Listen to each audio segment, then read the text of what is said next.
To view analytics in Uniswap SDK, start by understanding the Uniswap protocol and its role in decentralized finance. The Uniswap SDK is a set of tools that allows developers to interact with the Uniswap protocol and build custom applications. First, ensure you have the Uniswap SDK installed in your project. You can do this by running the installation command in your terminal. Once installed, import the Uniswap SDK into your project. Next, set up a Uniswap instance by providing the Ethereum network URL and the provider.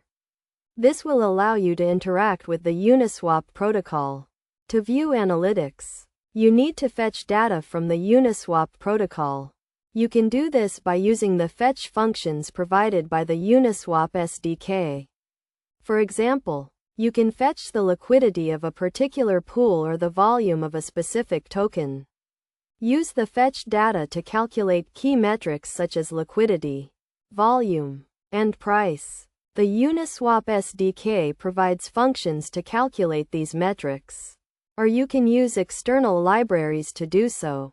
To visualize the analytics, use a charting library to create interactive charts and graphs.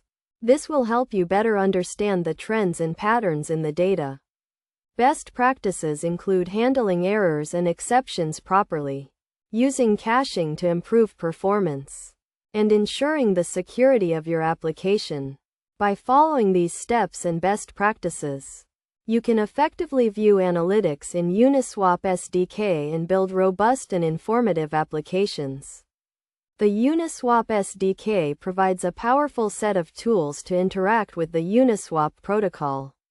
And by leveraging its capabilities, you can gain valuable insights into the decentralized finance ecosystem.